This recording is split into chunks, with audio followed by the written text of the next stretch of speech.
Добрый день. Добрый день, уважаемые коллеги. Рад всех видеть. И рад, что у нас сегодня принимает участие на нашем круглом столе очень много общественников, и знакомые лица, и незнакомые лица. То есть наш вопрос о введении фарфордога в общественных местах – это вопрос, который действительно интересует всю нашу общественность, не только республики и России, но и всю мировую общественность.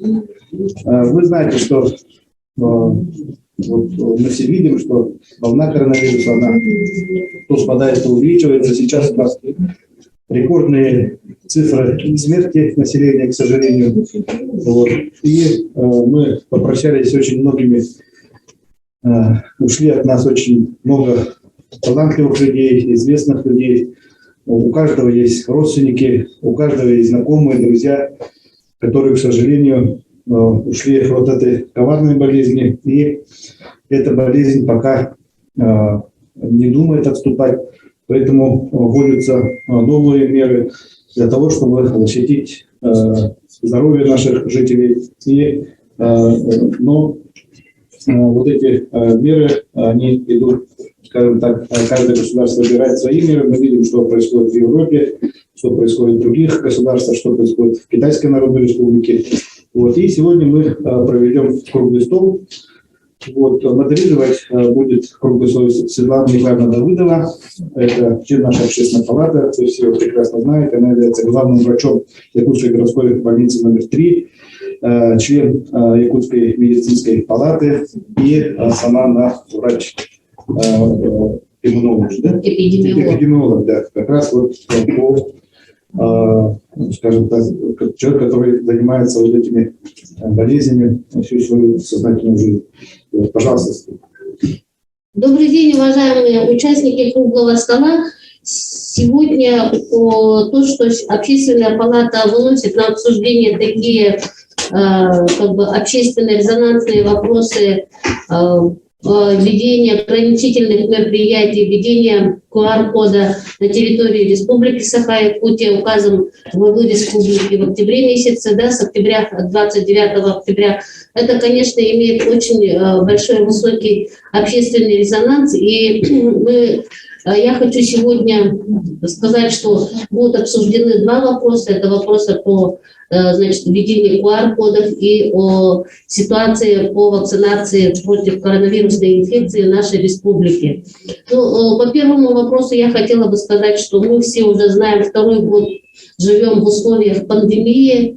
Мы знаем, что в марте прошлого года Всемирная организация здравоохранения признала ситуацию, которая началась у нас в мире с территории Китая.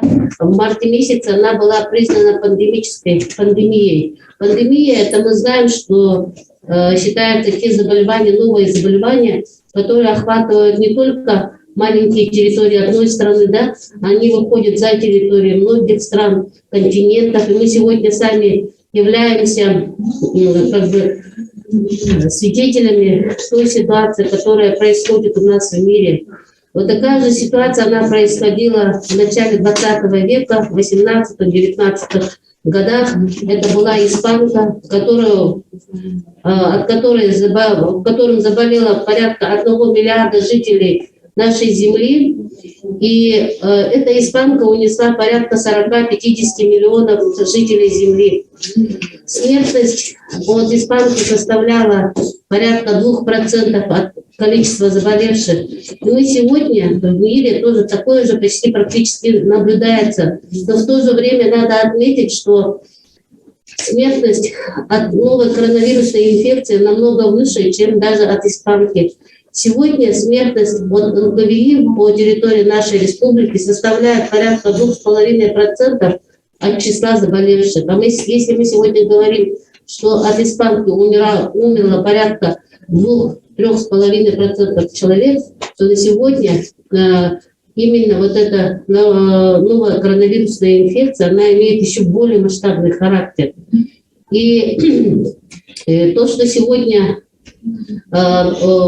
Всемирная организация признала эту ситуацию пандемией, и вслед за признанием пандемической ситуации в мире, многие страны, все в мире признали ситуацию пандемической и начали вводить ограничительные мероприятия. С 2020 года, с апреля месяца, мы все живем в условиях пандемии. Я, конечно, понимаю, мы все устали, нам всем очень тяжело.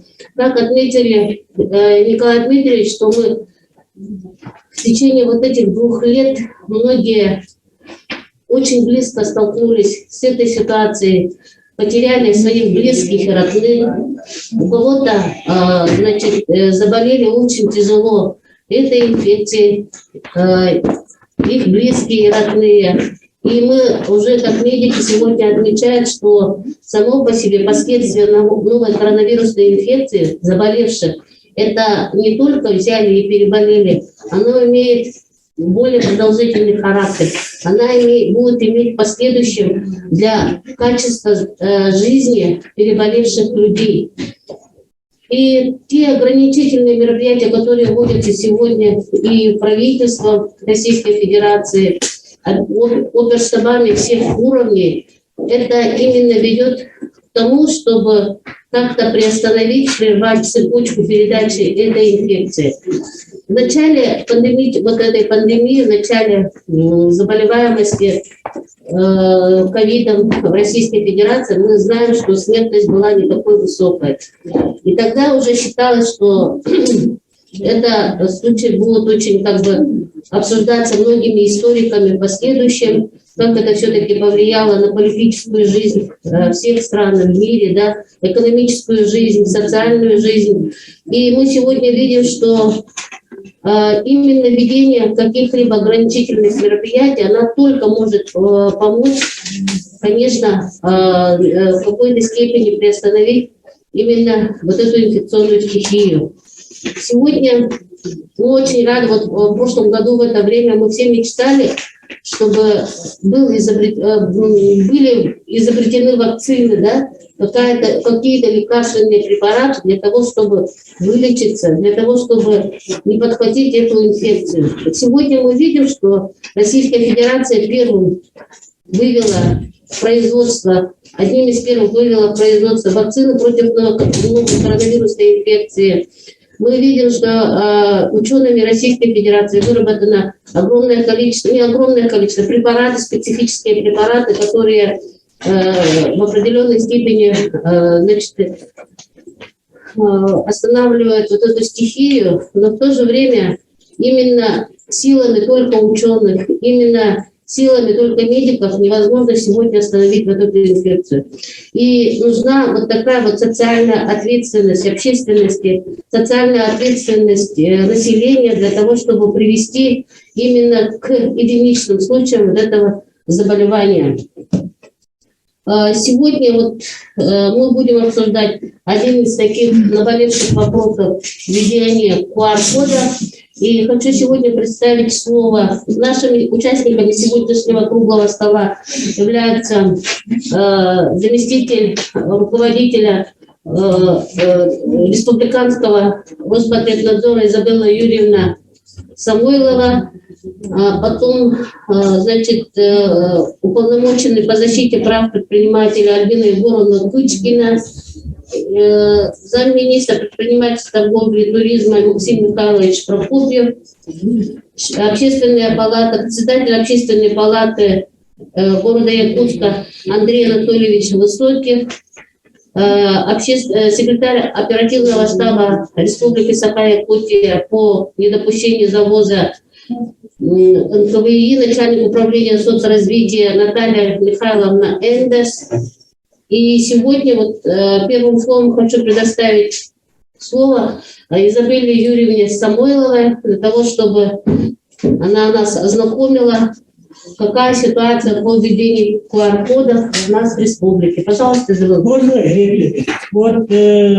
Там избранным вы предоставляете слово, а я как гражданин пришел, да? Потом буду. Да. Слово дадите? Обязательно. Тут формализм хватает. Пожалуйста, Изабелла Юрьевна. Не слышно?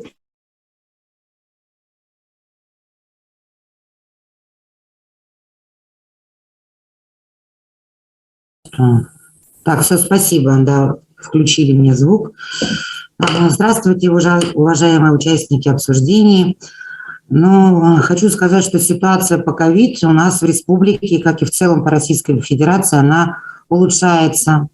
Начиная вот с нерабочих дней, это была у нас 44-я неделя, с 1 по 7 ноября, ситуация стабилизировалась, а темпы прироста были минимальные к этому времени, и мы уже отмечаем снижение по итогам последней недели, 46-й недели по республике, но в основном это делается пока за счет города Якутска, где достигнуто уже такое существенное значение, на 7,5% снизилась заболеваемость в городе Якутске.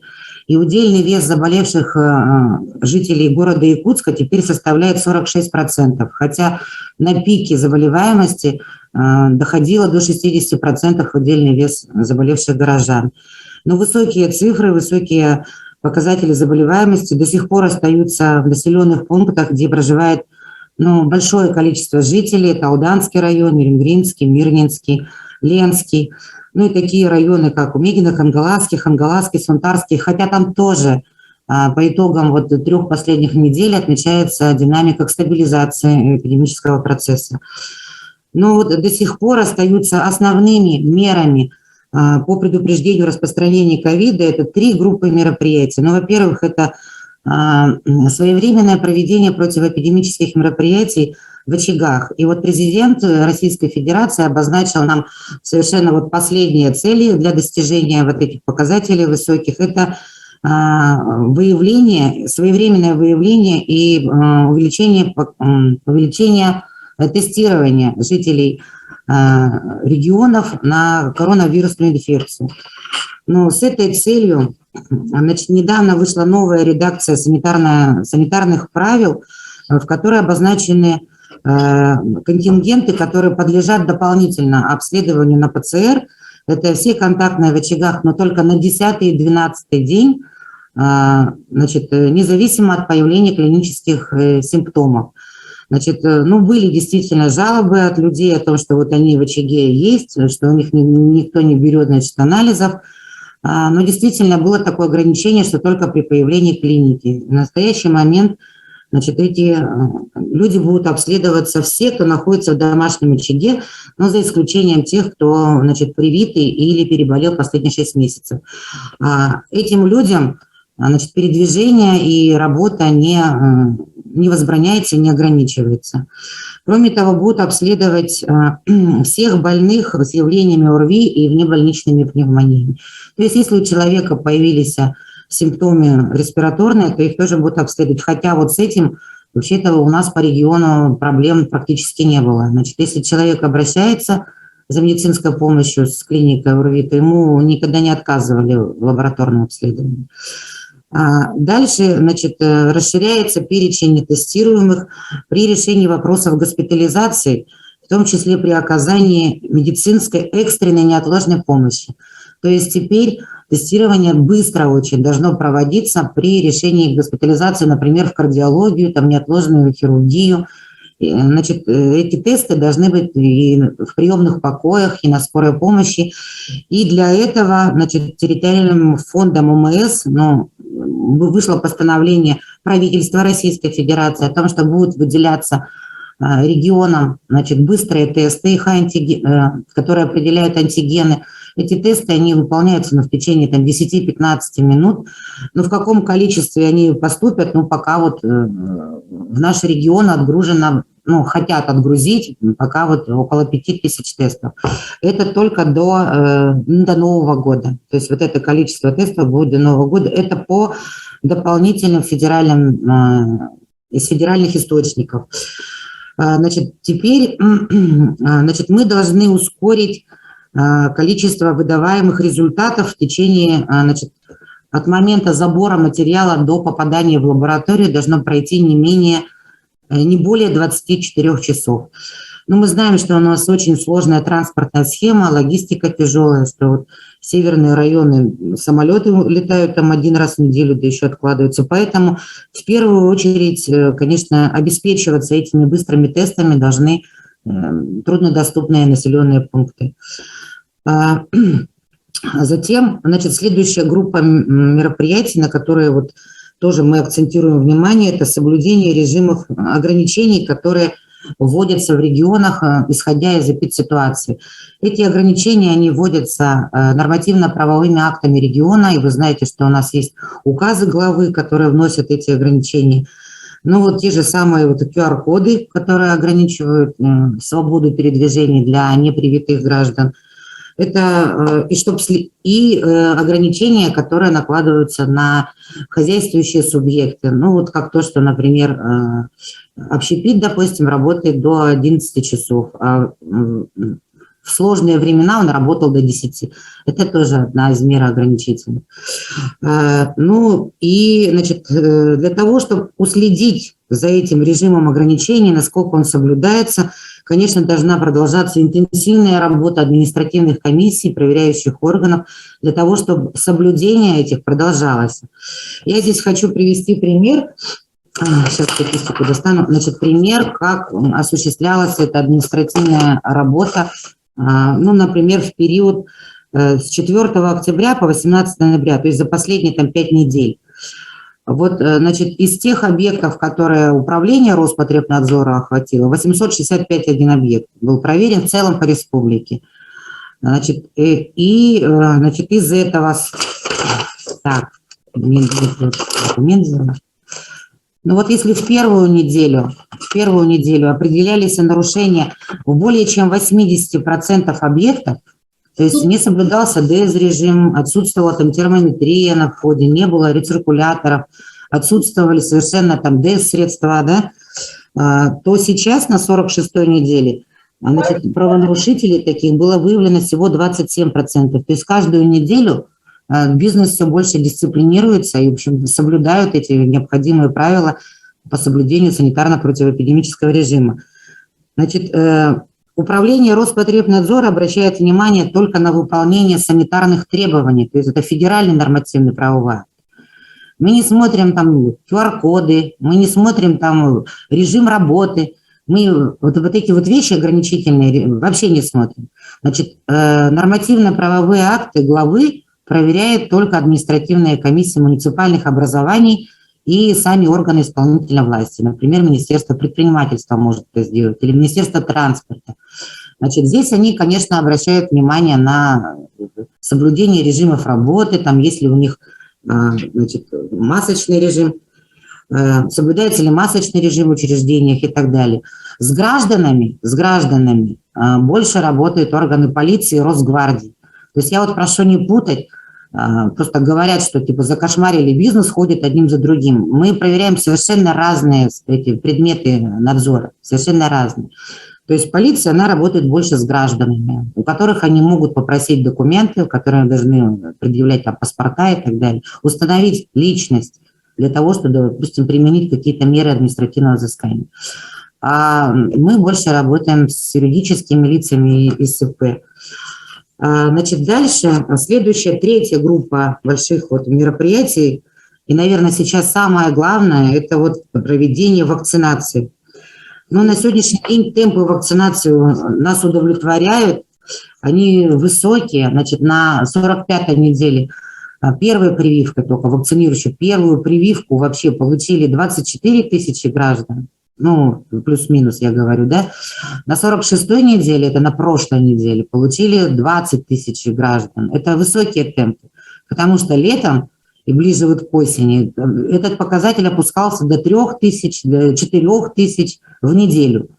Но это было совсем недопустимо, и, конечно, мы не достигли уровня того коллективного иммунитета, который может защитить все наше общество. Но на сегодняшний день с такими темпами иммунизации мы уже достигли показатель по республике. Это 65%, в городе Якутске это 69%. Иммунитет у взрослого населения, то есть охвачено взрослое население. Вы знаете, что задача поставлена президентом страны и правительством республики, это 80%, ну вот буквально вот это до 15 декабря. То есть мы должны 80% коллективного иммунитета у взрослых достичь. Вот такими темпами мы, возможно, и достигнем. Значит, и хочу обратить внимание на то, что проводится параллельно и работа по ревакцинации граждан. Значит, ревакцинация, она проводится через полгода после проведения вакцинации или через полгода после перенесенного заболевания. У нас в республике есть люди, которые были привиты, допустим, в первом квартале текущего года, у них уже прошло полгода, и они сейчас должны получить уже ревакцинацию. И есть люди, которые переболели когда-то давно, у них уже иммунитет ослаб, они тоже должны получить ревакцинацию. Хотя QR-коды у них, это выданные сертификаты, действуют в течение года. Но это для их блага и во благо вообще вот всех наших граждан ревакцинацию нужно проводить. И вот пример того, что как вот сейчас в Европе обстоят дела, они были привиты очень хорошо, у них заболеваемость, смертность снизились там, до уровня там, спорадических случаев, единичных. Они используют другую вакцину, не такая, как у нас, она приготовлена с другой технологией, вот это Pfizer и AstraZeneca. И вполне возможно, что у них это просто иммунитет угас через полгода. И сейчас там активно проводится ревакцинация. И вакцинация, очереди там стоят, люди очень послушные, они прям все хотят. Так, а у нас, значит, проблема, ну, по QR-кодам, это указом главы была введена, это не дискриминация, это, скорее всего, просто техническое решение. Это техническое решение, если вы предложите какое-то другое, как определить вакцинированных от невакцинированных, ну, будем только приветствовать. А так вот действительно и наша позиция, и любого сознательного человека – это то, что мы имеем право общество защищаться от других граждан, потому что в Конституции тоже это написано, что в определенные моменты, когда существует угроза обществу, то можно ограничить некоторые свободы некоторых граждан.